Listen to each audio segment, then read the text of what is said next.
आप सभी को जय मसीह की। आइए हम परमेश्वर के वचन से आज सीखेंगे। हम निकाल लें परमेश्वर के वचन को दूसरा कुरिन्थियों उसका अध्याय 6 और उसके 16 पद से लेकर हम 18 पद तक पढ़ लेंगे। मैं आपके लिए पढ़ूंगा और यहाँ हम देखते हैं, और मूर्तियों के साथ परमेश्वर के मंदिर का क्या संबंध, क्योंकि हम तो जीवते परमेश्वर के मंदिर हैं। जैसा परमेश्वर ने कहा, मैं उसमें बसूंगा और उनमें चला फिरा करूंगा, और मैं उनका परमेश्वर होऊंगा और वे मेरे लोग होंगे। इसलिए प्रभु कहता है, उनके बीच में से निकलो और अलग रहो, और अशुद्ध वस्तुओं को मत छुओ, तो मैं तुम्हें ग्रहण करूंगा। मैं तुम्हारा पिता होऊंगा और तुम मेरे बेटे और बेटियां होंगे। यह सर्वशक्तिमान प्रभु परमेश्वर का वचन है। मेरे प्रियो, आज परमेश्वर के वचन से हम कैसे परमेश्वर से आप अपना संबंध ठीक कर सकते हैं या सुधार सकते हैं। और जैसा हम यहाँ पढ़े परमेश्वर के वचन में, परमेश्वर का वचन स्पष्ट कहता है 18 पद में कि मैं तुम्हारा पिता होऊंगा और तुम मेरे बेटे और बेटियां होंगे। यह सर्वशक्तिमान प्रभु परमेश्वर का वचन है। मेरे प्रियो, हमको आज सीखना है कि हम अपने पिता परमेश्वर से अपने संबंध को कैसे सुधार सकते हैं। बहुत से लोग हैं जो आज टूटे हुए संबंध के साथ जी रहे हैं, लेकिन परमेश्वर का वचन आज हमको बताना चाहता है कि हम आज अभी अपने संबंध को परमेश्वर के साथ सुधार लें। परमेश्वर हमारा पिता है, परमेश्वर ने हमें अपनी संतान बनाया है, परमेश्वर ने हमको अपना मित्र कहा है, परमेश्वर ने हमको अपना सहयोगी कहा है। तो क्यों ना आज हम ऐसे जीवते और जिंदा खुदा के साथ, जो हमारा बनाने वाला है, हमारा रचने वाला है, उस रचने वाला सृष्टिकर्ता परमेश्वर से अपने संबंध को सुधार लें।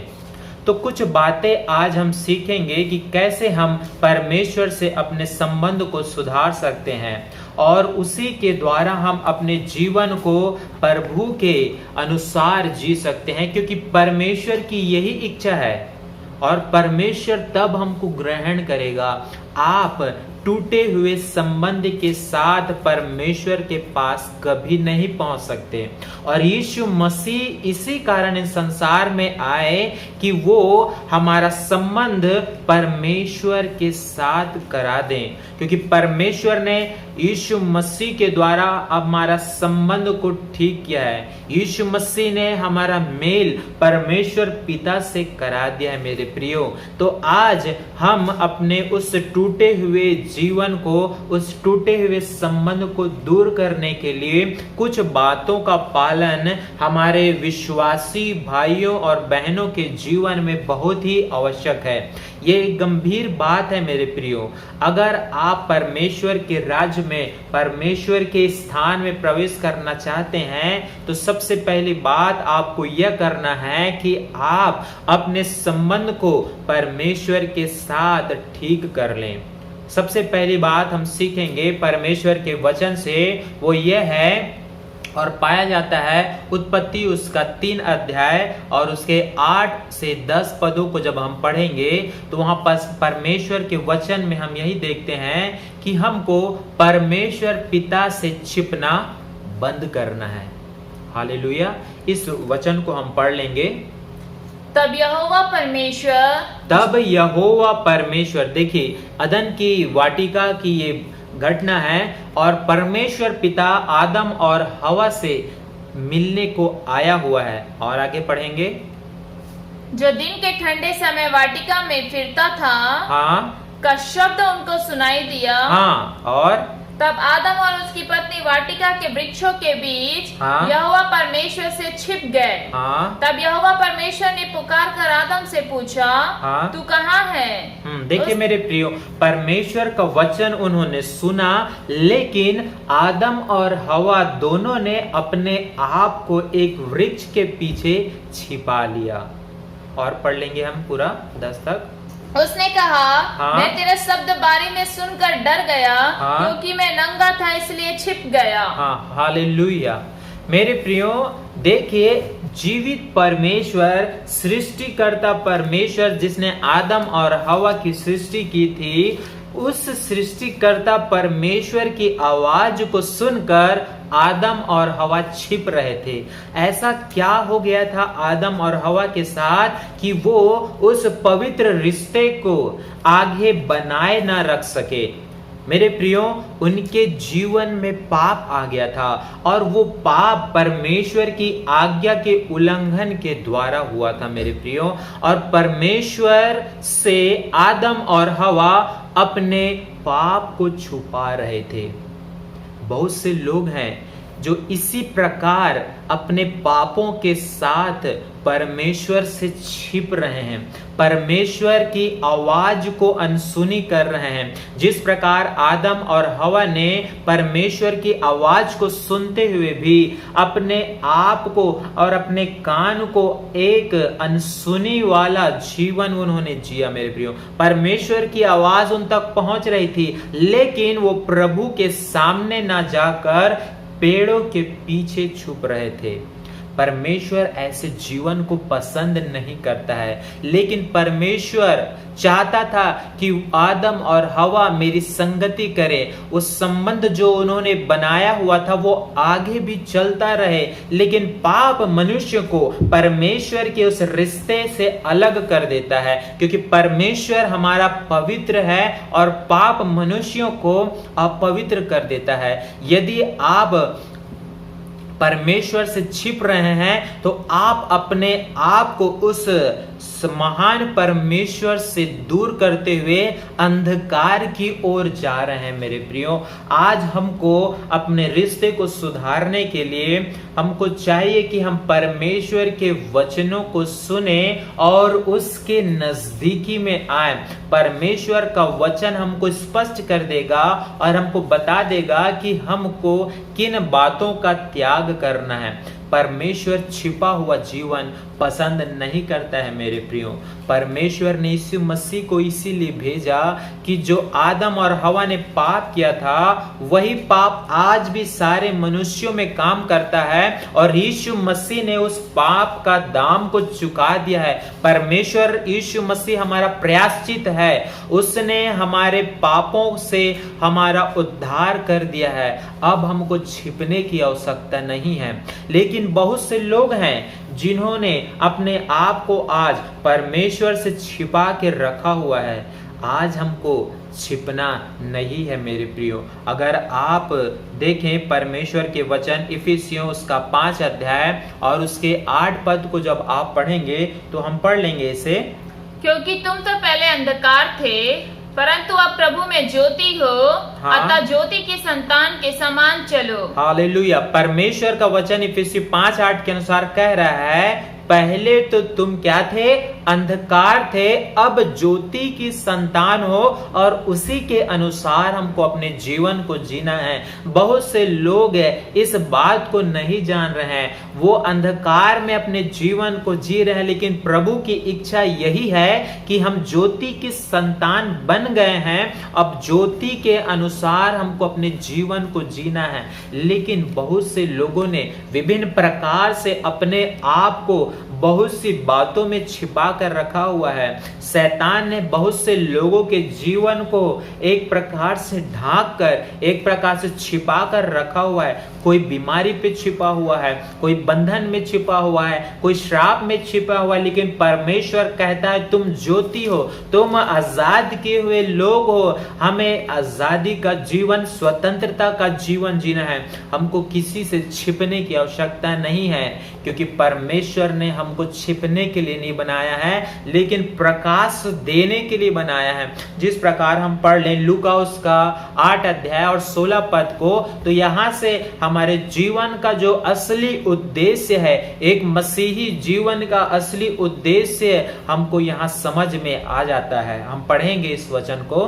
कोई दिया जला के बर्तन से नहीं ढांपता और ना खाट के नीचे रखता है, हाँ। परंतु दीवट पर रखता है कि भीतर आने वालों को प्रकाश पाए। हालेलुया।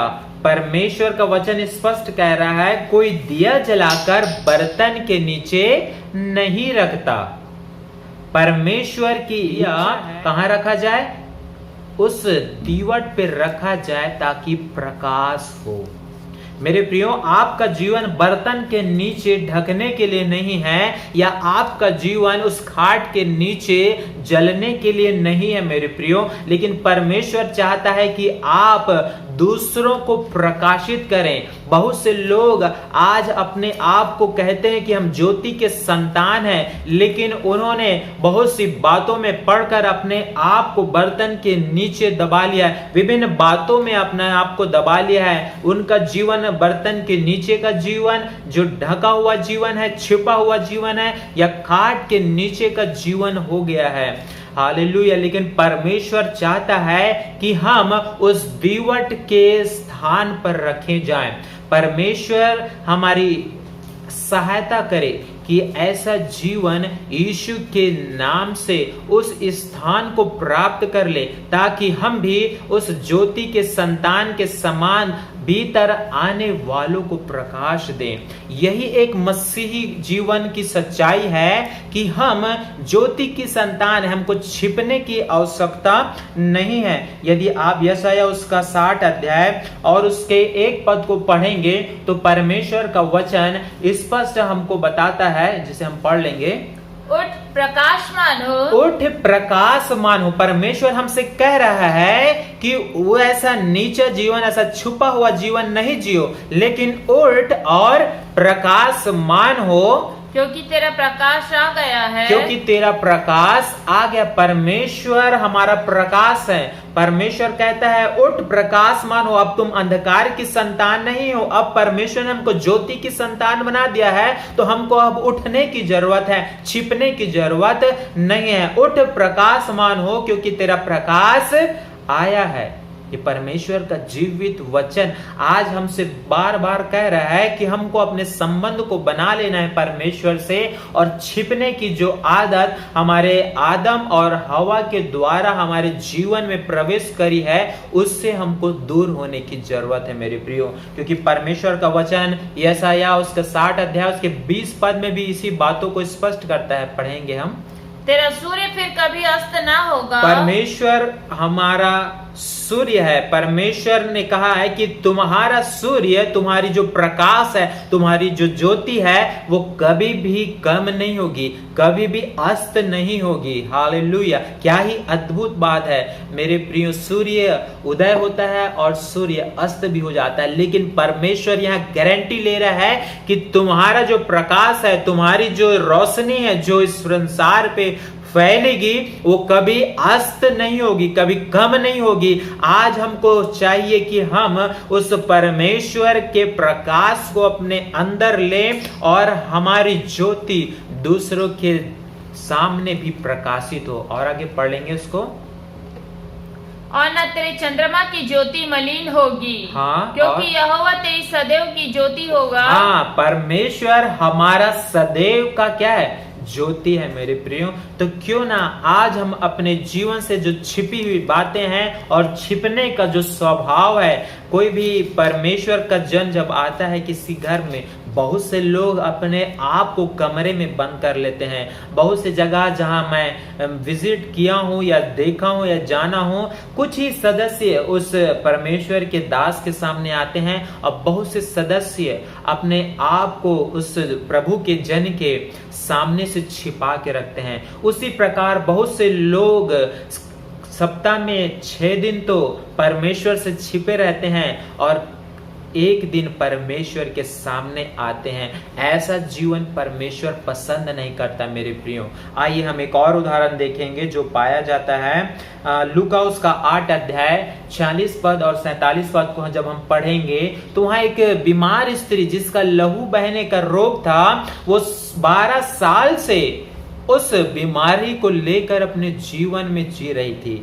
लेकिन जब हम परमेश्वर के वचन को पढ़ेंगे तो वहां पास हम देखेंगे कि किस प्रकार परमेश्वर से उसने उस अद्भुत चमत्कार को, उस अद्भुत चंगाई को अपने अंदर ले लिया। उसके आगे की घटना हम पढ़ेंगे 46 परंतु से। यीशु ने कहा, परंतु यीशु ने कहा, किसी ने मुझे छुआ है, किसी ने मुझे छुआ है, क्योंकि मैंने जान लिया है, क्योंकि मैंने जान लिया है, मुझ में से सामर्थ निकली मुझ है। में से क्या निकली है? सामर्थ निकली है। और जब स्त्री ने देखा कि मैं छिप नहीं सकती, हाँ, जब स्त्री ने देखा कि उस भीड़ में मैं छिप नहीं सकती, तब कांपती हुई आई हाँ, तब वो बाहर आ गई मेरे प्रिय। वो कांपती हुई बाहर आई और उसके पांव पर गिरकर और यीशु के पांव पर गिरकर सब लोगों के सामने बताया कि हाँ, उसने किस कारण से उसे छुआ।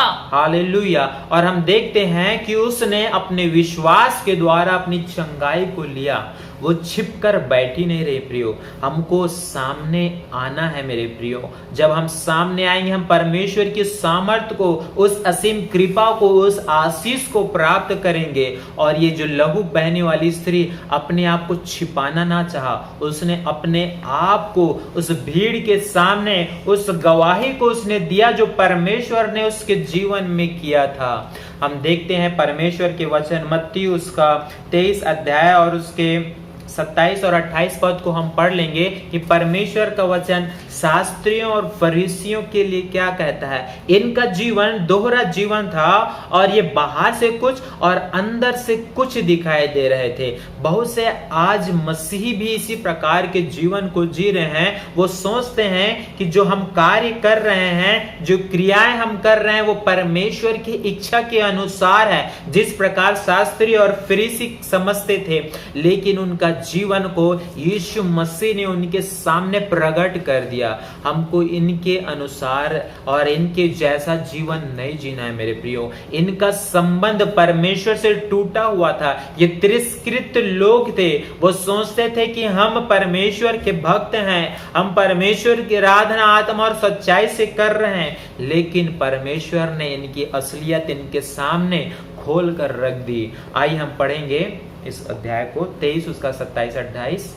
हे कपटी शास्त्रियों, हे कपटी शास्त्रियों और फरीसियों, तुम पर हाय, तुम चुना फिरी हुई कब्रों के समान हो। हाँ, तुम चुना फिरी हुई कब्रों के समान हो, जो ऊपर से तो सुंदर दिखाई देती है, जो ऊपर से कैसी दिखाई देती है? सुंदर दिखाई देती है, परंतु हाँ, भीतर मुर्दों की हड्डियों और सब प्रकार की मलिनता से भरी है। हाँ, और अंदर क्या भरा है? सब प्रकार की मलिनता।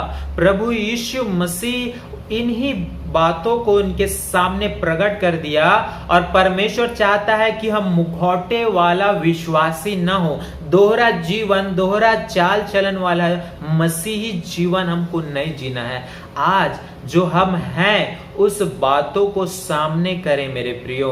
हमको परमेश्वर चाहता है कि हम ज्योति की संतान हैं और ज्योति के अनुसार हमको अपने जीवन को जीना, ना कि शास्त्री और फरीसी के समान सामने से कुछ और अंदर से कुछ और। ऐसा जीवन नहीं। ये शास्त्री फरीसी अपने उस एक प्रकार से छिपा हुआ जीवन जी रहे थे। उन्होंने परमेश्वर को समझा था कि हम छिपा लेंगे, लेकिन परमेश्वर ज्योति है और ज्योति सारे कामों को प्रकट करती है मेरे प्रियो। तो क्यों ना आज हम निर्णय लें कि परमेश्वर मेरे इस छिपने की आदत से मुझे आजाद करे। अगर हमको किसी पाप ने छुपा लिया है, यदि किसी ऐसे गलत काम ने, नशा ने हमको छुपा लिया है, तो आज हमको सामने आना है मेरे प्रियो। उसका त्याग हमको करना है। यीशु के नाम से हमको अपने जीवन को, अपने रिश्ते को परमेश्वर से सही करना है। दूसरी बात देखेंगे, परमेश्वर के प्रति आज्ञाकारी बनने से संबंध ठीक होता है।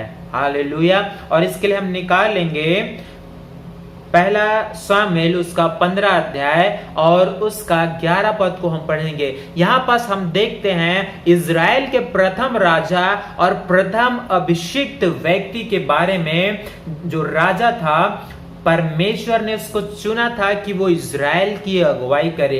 परमेश्वर ने उसको विभिन्न प्रकार की आज्ञाएं दी थी। परमेश्वर की इच्छा के अनुसार उसको इजराइलियों की सहायता करनी थी, इजराइलियों की अगुवाई करनी थी। लेकिन हम देखते हैं परमेश्वर के वचन पहला शामुएल उसका 15 अध्याय और 11 पद में कि शामुएल ने परमेश्वर के प्रति आज्ञाकारिता का जीवन को छोड़ दिया और परमेश्वर की आज्ञा के विरुद्ध काम किया। पढ़ेंगे परमेश्वर के वचन को।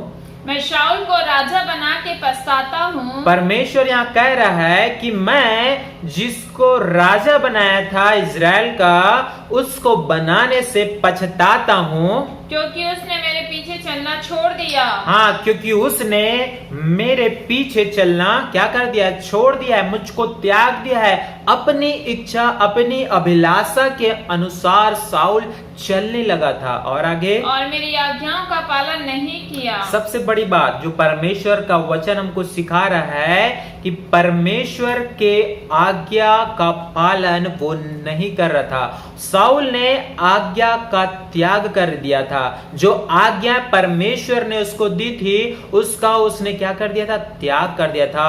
तब परमेश्वर ने उस राजा होने से तिरस्कार कर दिया। मेरे प्रियो, वो संबंध परमेश्वर ने क्या कर दिया? उससे तोड़ लिया। परमेश्वर उसको राजा बना हुआ देखना नहीं चाहता था। आज क्या हम आज्ञाकारिता का जीवन जी रहे हैं? परमेश्वर चाहता है कि जो आज्ञाएं मैंने आपको दी है उसका पालन आप करें। यदि आप परमेश्वर की आज्ञा का पालन नहीं करेंगे, आपका संबंध परमेश्वर से टूटा हुआ है। मेरे प्रियो, आप राजा साउल के जीवन से सबक लें, किस प्रकार से उसने परमेश्वर की आज्ञाओं के विरुद्ध काम किया और अपने जीवन से उस आशीष को, उस पद को, उस पोजीशन से वो दूर हो गया।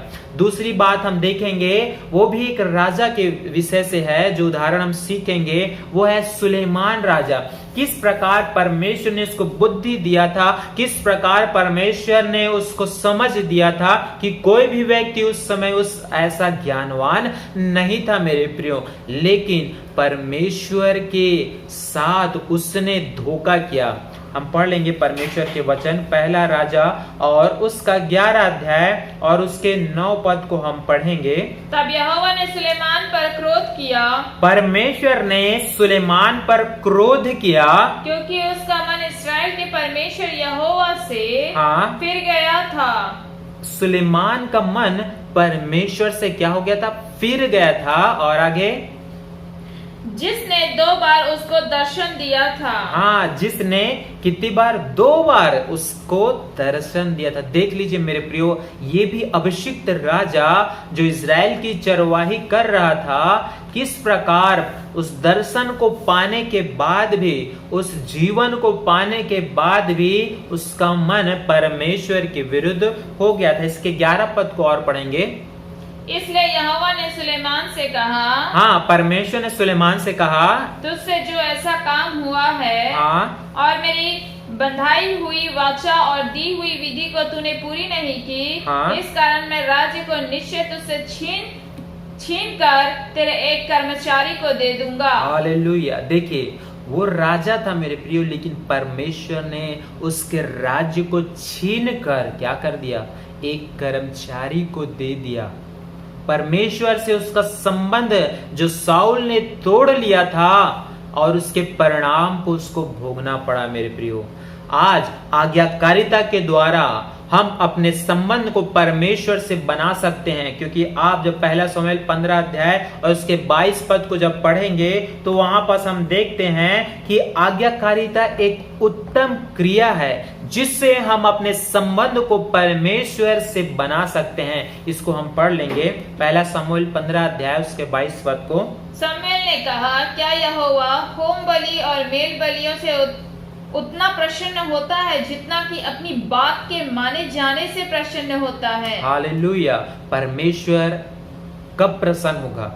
जब आप उसकी आज्ञा का पालन करेंगे, जब आप उसकी बातों को मानेंगे, अपने जीवन में, आपके कर्म में उसकी आज्ञाएं जब दिखेंगी, तब परमेश्वर आपसे प्रसन्न होगा। ऐसे में आप अपने रिश्ते को कभी भी अगर आप अपने रिश्ते को बनाना चाहते हैं, आप परमेश्वर को प्रसन्न करना चाहते हैं, आज से उसकी आज्ञाकारिता के जीवन को जिए मेरे प्रियो। तीसरी बात हम देखेंगे कि परमेश्वर की उपस्थिति में चलना हमको सीखना है, जिससे हम अपने रिश्ते को प्रभु के साथ रख सकते हैं। उत्पत्ति 5 अध्याय 22 से हम 24 तक पढ़ लेंगे कि किस प्रकार हनोक ने अपनी उपस्थिति, अपनी संगति, अपने रिश्ते को परमेश्वर के साथ बनाकर रखा था। मतुशेलह के जन्म के पश्चात हनोक 300 वर्ष तक परमेश्वर के साथ साथ चलता रहा और उसके और भी बेटे बेटियां उत्पन्न हुई। इस प्रकार हनोक की कुल आयु 365 वर्ष की हुई। हनोक परमेश्वर के साथ साथ चलता था, फिर वह लोप हो गया क्योंकि परमेश्वर ने उसे उठा लिया। हालेलुया। देखिए मेरे प्रियो, किस प्रकार हनोक का जीवन और हनोक का जो संबंध था परमेश्वर के साथ कितना मधुर था। आज भी परमेश्वर इसी संबंध को प्रत्येक विश्वासी के साथ चाहता है और हनोक परमेश्वर के साथ साथ चलता था और परमेश्वर ने उसको उठा लिया। मेरे प्रियो, क्या ही मधुर बात है। आज क्या मैं और आप उस उपस्थिति में या परमेश्वर की संगति का जीवन जी रहे हैं कि नहीं? मेरे प्रियो, हमको आज अपने रिश्ते को सुधारना है। हम प्रार्थना के द्वारा हम परमेश्वर की उपस्थिति में ठहरे रख सकते हैं, बने रह सकते हैं। हम उपवास के माध्यम से संसार से दूर होकर परमेश्वर की उपस्थिति में ठहरे रह सकते हैं, उसकी इच्छा के अनुसार चल सकते हैं और हम पवित्रता का जीवन जीकर उसकी संगति और उसकी उपस्थिति में हम ठहरे रह सकते हैं। इन 3 बातों का एक मसीही के जीवन में होना एक महत्वपूर्ण बात है मेरे प्रियो। और इसी के माध्यम से जब वचन हमारे अंदर रहेगा, हमारे जीवन में प्रकाश आएगा, तब हम परमेश्वर के उस संगति को अपने साथ बनाए रख सकते हैं। सबसे महत्वपूर्ण, हमको अपने आप को पवित्र करना है, हमको प्रार्थना करना है, हमको उपवास के साथ उसके नजदीकी में जाना है मेरे प्रियो। चौथी बात, हमको संपूर्ण मन से परमेश्वर से प्रेम करना है। हमको संपूर्ण मन से परमेश्वर से प्रेम करना है और इसके द्वारा भी हम परमेश्वर से अपने संबंध को बना सकते हैं। बहुत से लोग ऐसे हैं जो परमेश्वर से प्रेम नहीं करते और वो सोचते हैं कि हम मसीह के अनुसार जीवन जी रहे हैं। आइए हम पढ़ें परमेश्वर के वचन, व्यवस्था विवरण उसका 30 अध्याय और उसके 6 पद को हम पढ़ेंगे तो परमेश्वर का वचन हमको क्या सिखा रहा है। व्यवस्था विवरण उसका 30 अध्याय और उसके 6 पद को। और तेरा परमेश्वर यहोवा तेरे और तेरे वंश के मन का खतना करेगा। कि तू अपने परमेश्वर यहोवा से अपने सारे मन तू अपने परमेश्वर यहोवा से अपने सारे मन और सारे प्राण के साथ प्रेम करे। सारे प्राण के साथ क्या करे? प्रेम करे। परमेश्वर चाहता है कि मनुष्य और उसके लोग, उसके बेटा और उसके बेटी क्या करे? परमेश्वर से अपने सारे मन से, सारे प्राण से उससे प्रेम करे। ये परमेश्वर की इच्छा है और ये बातें हमारे अंदर होना जरूरी है। आज हम देखते हैं बहुत से लोग अपने मन को परमेश्वर से दूर करके रखे हुए हैं। बहुत से लोगों ने अपने मन को पैसे की ओर लगा के रखा है। बहुत से लोगों ने अपने मन को संसार की ओर लगा के रखा है। बहुत से लोगों ने अपने मन को नाना प्रकार के प्रलोभनों में, नाना प्रकार की अभिलाषाओं में बना के रखा है, लगा के रखा है। लेकिन परमेश्वर चाहता है इन सारी बातों से आप दूर हैं। आप संपूर्ण मन और संपूर्ण प्राण से परमेश्वर से प्रेम करें। परमेश्वर का वचन प्रकाशित वाक्य उसके 2 अध्याय और 4 पद में इसी बातों को अपनी कलीसिया को कह रहा था कि पढ़ लेंगे हम परमेश्वर के वचन को कि परमेश्वर उस कलीसिया से क्या कह रहा था जो आज हम प्रत्येक पर लागू होती है मेरे प्रियो। पर मुझे तेरे विरुद्ध यह कहना है, मुझे तेरे विरुद्ध ये कहना है कि तूने अपना पहला सा प्रेम छोड़ दिया है। तूने अपना पहला सा प्रेम क्या कर दिया है? छोड़ दिया है। क्या मैंने आज प्रभु से वो संपूर्ण मन से, संपूर्ण प्राण से प्रेम करना छोड़ तो नहीं दिया? क्या बात है हमारे जीवन में जो हमारे संबंध को परमेश्वर से तोड़ रही है, जो हमारे प्रेम को परमेश्वर से तोड़ रही है। मेरे प्रियो, आज हमको संपूर्ण मन से प्रेम करना सीखना है, क्योंकि परमेश्वर ने जगत से ऐसा प्रेम किया कि अपने इकलौते पुत्र को दे दिया है। वो परमेश्वर का प्रेम है। उसने आपसे पहले प्रेम किया, हमारे पापी दशा में उसने प्रेम किया है। मेरे प्रियो, तो क्यों ना आज हम उस प्रेम को महत्व दें और हम भी अपने संपूर्ण मन से परमेश्वर से प्रेम करें, ताकि हमारा रिश्ता परमेश्वर से ठीक हो सके। आखिरी और अंतिम बात हम देखेंगे, अपने आप को शुद्ध करने से हम परमेश्वर के साथ अपने संबंध को ठीक कर सकते हैं। दूसरा कुरिन्थियों उसका 6 अध्याय और 17 पद में हमने पहले ही पढ़ लिया है, फिर से एक बार पढ़ेंगे कि कैसे हम अपने आप को परमेश्वर के साथ अपने रिश्ते को बना सकते हैं या अपने आप को शुद्ध कर सकते हैं। इसलिए प्रभु कहता है, हाँ, प्रभु हमसे कहता है, उनके बीच में से निकलो। हाँ, उनके बीच से, अशुद्धियों से, उस गंदगी से, उस मलिनता से, उस कड़वाहट से, उस बैर भाव से, उस दुष्टता से हमको क्या करना है? निकलने को कह रहा है। जो प्रभु से हमको अलग करती है, जो प्रभु के सम्मुख से, प्रभु की उपस्थिति से हमको दूर लेके जाती है, उन चीजों से हमको आज दूर होना है, उससे हमको निकलना है। झूठे ईश्वरों के सामने से हमको निकलना है और अलग रहो, और अलग रहना है। ना केवल निकलना है, लेकिन उनसे हमेशा और हमेशा के लिए अलग रहना है। और अशुद्ध वस्तुओं को मत छुओ। हाँ, अशुद्ध वस्तुओं को मत छुओ। हालेलुया। हमको ऐसी बातों, अशुद्ध जीवन को हमको नहीं जीना है। मेरे प्रियो, उनसे परमेश्वर चाहता है कि हम अलग रहें। क्यों परमेश्वर ऐसा हमसे चाह रहा है?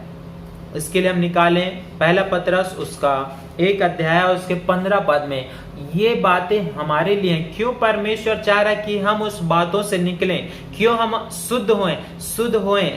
आज हम इसको देखेंगे। हाँ, पर जैसे तुम्हारा बुलाने वाला पवित्र है, हाँ, वैसे ही तुम भी अपने सारे चाल चलन में पवित्र बनो। हालेलुया।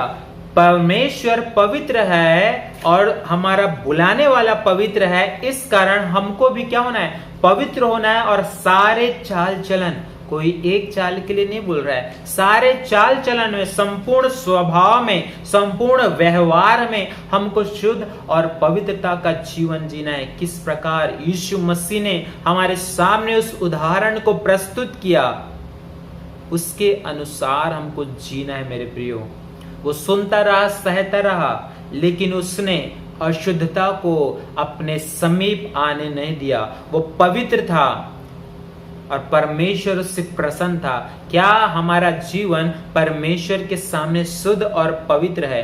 देखते हैं हम उड़ाऊ पुत्र के बारे में, किस प्रकार परमेश्वर के संगति से, अपने पिता की संगति से वो दूर हो गया था और अपने जीवन को नाना प्रकार की अभिलाषाओं में फंसाकर उस पाप में वो जिया, लेकिन वो पुनः परमेश्वर के पास आ गया। प्रभु की इच्छा यही है मेरे प्रियो, कि जो टूटा हुआ संबंध था, परमेश्वर के पास आप पुनः लौट आए, पापों से पश्चाताप कर लें, अपने रिश्ते को सुधार लें, क्योंकि परमेश्वर का आना निकट है और हमको केवल यही मौका है, हमारे जीते ही जी मौका है कि हम अपने रिश्ते को परमेश्वर से ठीक कर लें। हालेलुया।